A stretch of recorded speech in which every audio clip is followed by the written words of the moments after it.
Good morning, everybody. Another episode of the Keep Going podcast, Athletes Shining a Light on Mental Health. I'm Pat O'Malley. That's David Mitchell, my co-host. David, where are you coming out of, brother? Coming out of Steamboat Springs, Colorado today. Happy to have you, brother. What's been life out in Colorado looking like these days? It's been nice. It's been a good summer so far. It's going by fast. We're getting outside a lot, been biking and playing a little golf outside, for the mental health, but it's been good. Yeah, man. How you been golfing? You been doing all right? Been doing all right. Yeah. We're baseball guys. We try our best. I got Paul Molinas in the building. Molinas, what's up, brother? How you doing? Good, good. Rolling I through gotta life. Here we I go. gotta ask you, man, how'd you find out about our podcast, dude? Like, when was the connection here? Just social media. Saw Powerful what you thing. guys did, loved what you guys were doing, so had to reach out. I love it, bro. And my guess was somewhere in my brother's circle, Batevis, like that area. Like, I is do that know kind of Batevis. all right? That's what I figured. I just didn't know what the direct connection is. I always like a good organic connection, bro, especially with a Division 1 athlete. So, Yep, can we dive right into the sports life first? absolutely. Because I don't know if a lot of athletes I know, I could be wrong, think at 6, 7, 8 years old, I want to go to school for track and field, bro. So talk to me about your early on sports life, early on, Paul, as an athlete. Absolutely. Grew up playing soccer from whatever age it was. Couldn't even tell you. And then so it was soccer through senior year of high school. Track didn't come until junior high, and I was a Yeah. middle distance runner because I didn't know what I even wanted to do yet. Um, and then high school came around. My brother was on the team, my older brother, and then he had basically forced me to try and vault into whatever I was doing, and then here I am. Amazing, man. So you parlayed a junior high like starter sport into a good high school career and then into a college scholarship, if I'm understanding correctly. Yep, yep, Unbelievable, man. So you spent time, if I'm doing my homework, I'm trying my best to do my homework for these, but I don't want to give too much to the audience. You ended up yeah, going to Eastern Illinois, yep, correct? Talk yeah. about your experience there as a student athlete and your mental health during that time. So right now I'm a senior now. I've been hurt in one way or the other every year so far. So Oh my goodness. Talk about that if you don't mind. freshman year was kind of just more like tweaks throughout the entire year. So hamstrings, calves, all the good stuff. Sophomore year, hyperextended my knee. Um, that was another, I don't know, 2 3 months total, maybe. Um, my junior year, or no, actually sophomore year was a tooth knockout. How did Sorry. that happen? Okay. So I bailed when I went up. I didn't trust it, whatever. Over rotated my left shoulder when I landed, and my knee came into my face. Oh my goodness, man. All right. Well, we got to Yeah. stay on these injuries first and foremost. I was a guy that got hurt, my senior year of high school. I got hurt my freshman year of college. It can be demoralizing for athletes. Yep. How did you get through these injuries to keep showing up, man? Like, talk about that. I guess just realizing where I was at. Um, and the injury sucks, but that's not what it's about. You're there because you love what you're doing and you're having that much fun doing it. Um, and I mean, my coach and I have been through this, and we say one thing happens to me every year. When it happens, nothing else is going to happen that year. Hopefully. Yeah. Yeah. I like that perspective. And it's good to have So, coaches in your corner that understand. And obviously, they've worked with hundreds and thousands of athletes. I think that can be beneficial. Did you have a welcome to college track and field moment? Did you have a hey moment in high school where like I'm gonna do this Division 1? Talk to me about that. um, I guess just not necessarily. Ideally, I mean, it was kind of just a here we go type of thing. And then once I got here, we just kept the ball rolling. Uh, there wasn't really any a big here it is moment type of thing though. Gotcha. Do me a favor real quick. Obviously there's a lot of athletes that listen to this podcast, right? Yep. Athletes, coaches, all that good stuff Yeah. that want to play and compete at the Division 1 level. Tell me the X factor for you. Like, what is the separator? How did you get there? Communication, to be honest. I was not the lazy guy when it came to communicating, getting recruited. Do it yourself more so. Like if it's that hard for them to come to you, go get it. Honestly. Yeah. Was So Eastern one of your only offers, or like what schools were in the mix when you were coming out of high school? yeah, Valpo was up there. And then Eastern was kind of a later one for me. Um, but I'd say like size wise and competition, Eastern was by far the best one I had. Yeah. But that was the longest talk, um, in the longest works, and then Valpo kind of just fizzled out towards the end. So I was like, all right, let's see if I can set stone with Eastern, and it worked. So I love it, man. Talk to yeah, me about this. I think that's a really uncomfortable area. Obviously, I was a college player. Dave was a college player. Dave actually played for me once upon a time. wow. And it's crazy. So I remember communicating with Dave on his official visit at Rock Valley. Was there anything you said leading up that set that in stone, or was there anything you said on the visit that really helped you? I don't know. I couldn't tell you because it was their opinion versus mine. So I I love don't that. know. You think just over communicating and speaking highly of yourself helped? Yeah, I think Yeah. so. Like blow the emails up. Just do it. Like Yeah. it is what it is. But worst they could say is no. No, I couldn't agree more, man. Awesome Yeah. stuff. I'm going to kick it over to Dave here shortly. Obviously, the preface of our podcast is that keep going moment, man. Yep. Someone that you've been through. Obviously, if you've heard the boys episodes, like everyone's got that moment. What was that moment that would have knocked the normal guy down that you got through? My sophomore year, that tooth injury. That was the weirdest, craziest thing I would have ever expected to happen to me. Um, Knocking out a front tooth in front of everybody.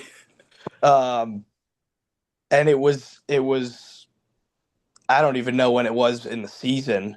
Um, but like I said, we worked with coaches, we worked through everything. So there's just, I mean, realistically, I was a sophomore. I had 2 more years of this. Just got to finish strong and let it go. Yeah, man. I like your perspective. I don't know if my Yeah. perspective would have been the same if I would have knocked my front tooth out. If you see me live for the YouTube right now, shameless plug for the YouTube. I keep going like this, like checking if mine is still there. So, like, I can't even imagine what you went through out there, man, especially in front of your peers, man. You're a different breed. David Mitchell, the mailbag is hot, brother. It's all you, dude. Yeah, hearing your story and what you have gone through, if you could go back and talk to your younger self when you started your career, what advice would you give that person? Okay, I like this. I think probably just don't get so worked up about everything. I mean, it's very easier said than done, but um, it's an individual sport for the most part, and that's what I think is so much different about it. So it's immediately everything you throw onto yourself, no matter what, essentially. Um, and since high school, I've been giving it all to myself when something goes bad or whatever. Um, I think realizing that I don't really know how to say it, but it's an individual sport, so let yourself have the grace of that in a way. You don't have to worry about, oh, if I don't have this thing, something's like it's not going to go right. No, that's not true. It's yourself, so it's kind of just go and get it more type of thing. But I was very bad with it in high school. I just got better with it through college type of thing of not so much blame, but more realization after a meet or something. Yeah, for sure. I think I've never been involved with the individual sport, but it's a whole different mindset when you go up. Yeah. Like you have like your shot, this is you, you're still competing against your own teammates in a way. Yeah. Uh, Yeah. but that's a good perspective to have going into it. And don't take it so seriously. I was a guy that always was overthinking and what could I do better, and but just like kind of live more in the present moment than Absolutely. That's what it is. what's gonna happen with the results of it, Right. and trust your work. That's good stuff. Yep. My second question is, what's one message you want our listeners to hear today, about mental health? I might have to think about this. Yeah, take your time.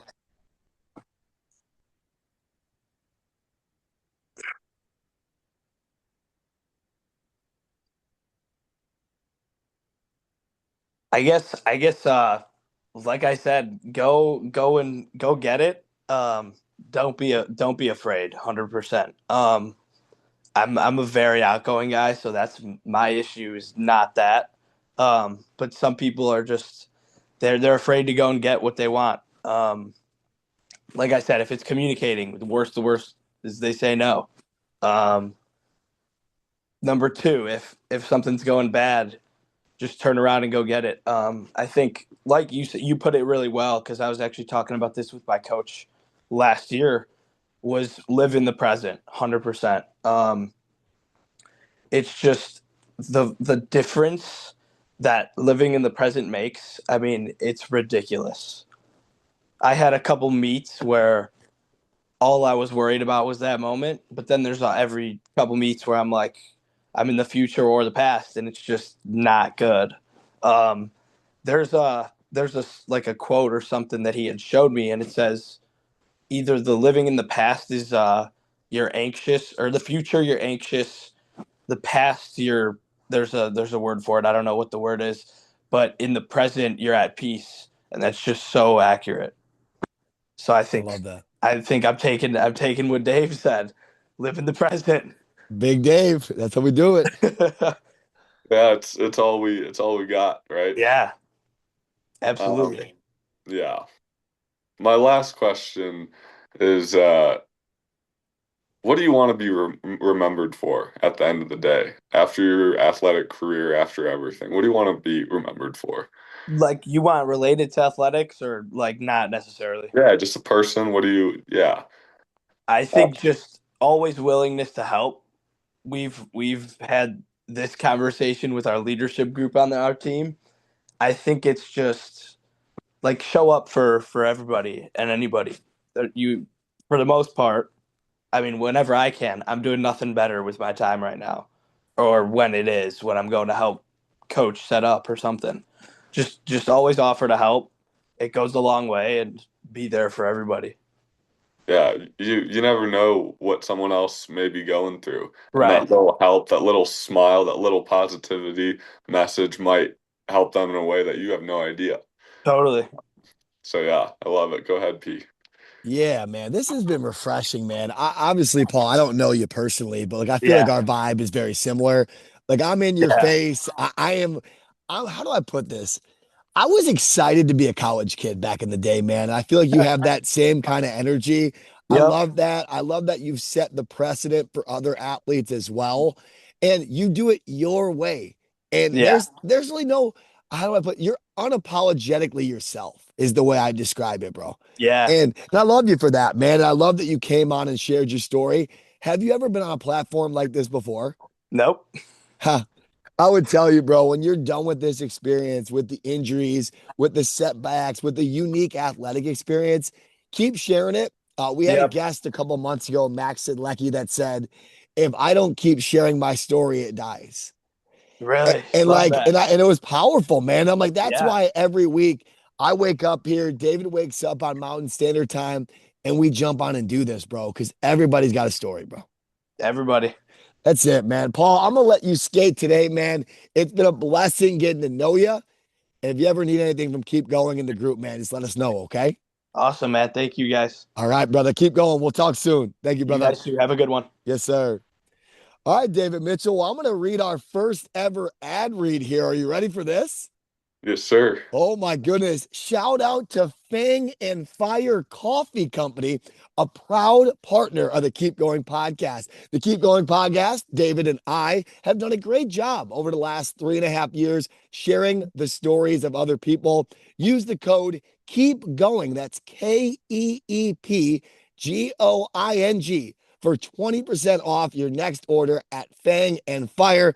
We got the fire, they got the fang. Get your order today. David Mitchell, how did that sound? Was that okay?